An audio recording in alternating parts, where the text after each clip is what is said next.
você não devolveu os 17 milhões que recebeu no Pix, já que não houve a multa eleitoral? Fiquei decepcionado quando seu filho elogiou o advogado do Lula no STF. Devolveu. Foram mais de 1 milhão de pessoas que mandaram para mim. Que ajudaram. Se eu não tivesse esse recurso agora, eu não teria como pagar advogado. Metade já foi embora com advogado. Tá certo? Mas caro esse advogado, hein? É caro? Mas olha só, o advogado não basta ter conhecimento, ele tem que ter um passado. 8 milhões aí já foram? Quase 8 milhões já foram com advogado, tá certo? Então, o que acontece?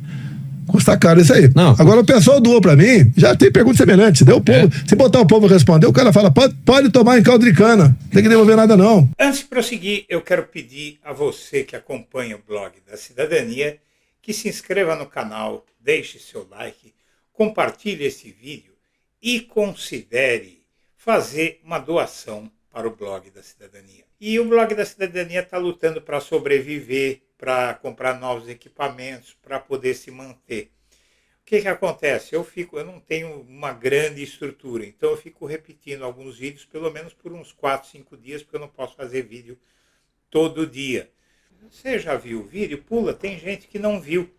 Então eu peço a sua tolerância, a sua compreensão. Então é isso, minha amiga, meu amigo, eu quero mostrar algumas coisas para você. Lá em 2020, o Dória condenou o blogueiro aqui a indenizar o João Dória em 20 mil por publicação de fake news. A fake news é que um funcionário do Dória gastou dinheiro público numa casa de prostituição. Não foi do governo Dória, foi do governo Alckmin. Dória se aproveitou disso, tanto faz que era o governo Dória ou era o governo Alckmin. Não é? Então era o governo do Estado.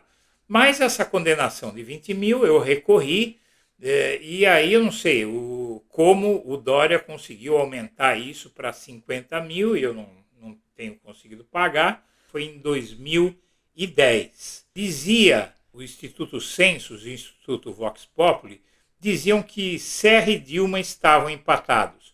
O Serra com 32,7% e a Dilma com 32,4%.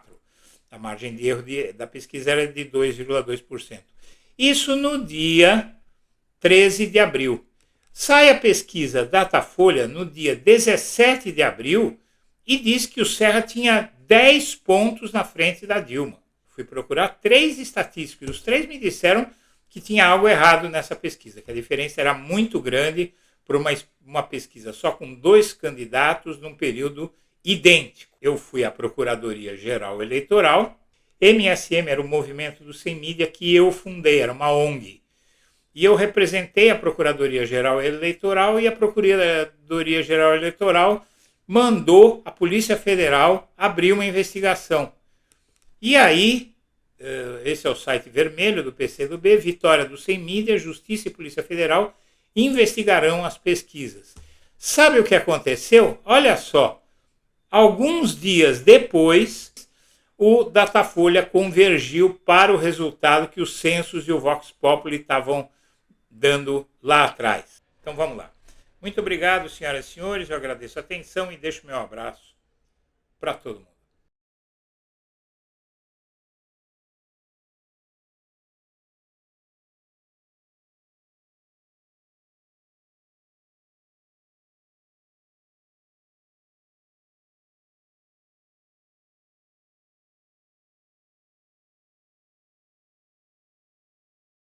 Bom dia, senhoras e senhores. Hoje é 6 de abril de 2025. São 11 horas da manhã. Hoje, quando estiver na Avenida Paulista mentindo, Bolsonaro estará jogando fora milhões de reais que arrancou do gado que o segue. Questionado sobre o porquê de não ter devolvido 17 milhões em doações que não pediu, Bolsonaro disse que precisa de dinheiro para pagar advogados. Foram 1 milhão de pessoas que doaram para mim. Se eu não tivesse esse recurso, eu não teria como pagar advogados. Metade já foi embora com advogados. Quase 8 milhões já foram com advogados, disse ele em entrevista.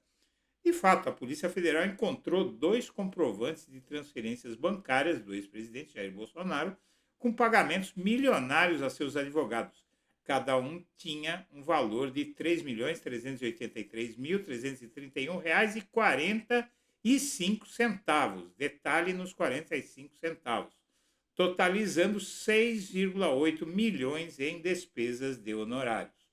Tudo jogado fora. Jair gastou 8 milhões com advogados, apesar de só ter recibo de 6, e ouviu conselhos para não criticar a justiça durante o julgamento no STF. Transformado em réu, o ex-presidente fez o contrário. Reuniu a imprensa e ofendeu os ministros do Supremo.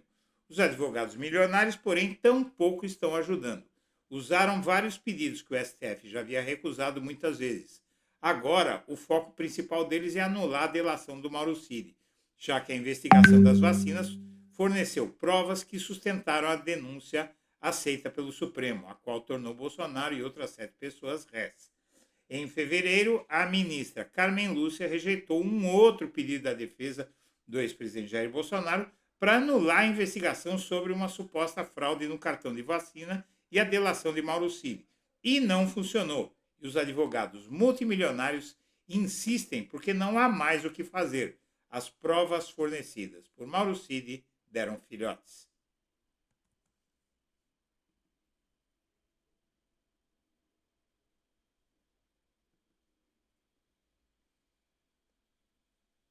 Pois é, como você viu, ele diz que autorizaram ele a tomar em caldo de cana o dinheiro que deram para ele, mas isso não é uma postura de um homem público, né? Na verdade, eu devolveria. Eu devolveria porque realmente é muito público e notório e vai afetar a carreira dele. E o sujeito é rico, é um sujeito rico, né? Mas é a ganância, né? Repetindo a chave Pix 2 vezes na entrevista que ele falou isso, ele afirma ter recebido mais doações que o Criança Esperança e se orgulha dessa loucura, né?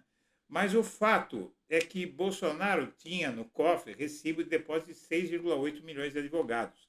A Polícia Federal, quando deu uma incerta no escritório dele, achou 2 comprovantes de transferências bancárias para advogados de 3 milhões e 380 mil reais, cada um, totalizando 6,8 milhões, junto com a minuta golpista, né, que ele disse que não ia dar golpe, mas tinha o decreto pedindo golpe dentro da gaveta dele.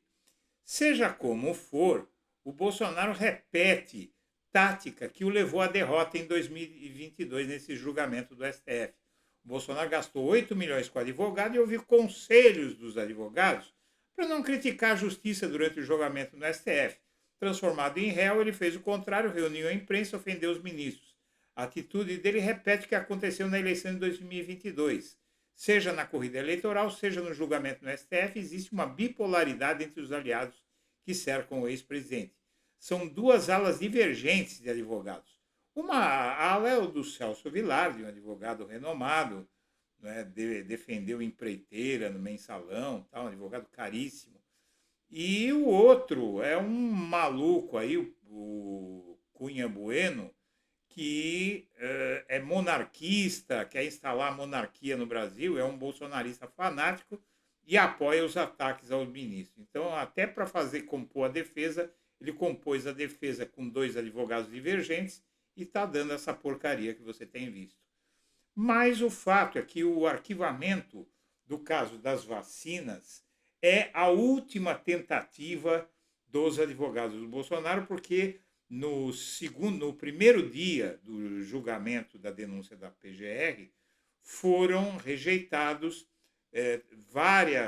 vários pedidos dos advogados, como mudar o foro, tirar o foro do STF, incompetência dos juízes, colocar o Bolsonaro na primeira instância, várias coisas. O que sobrou foi a delação do Mauro Cid. E como é que eles querem anular a delação do Mauro Cid?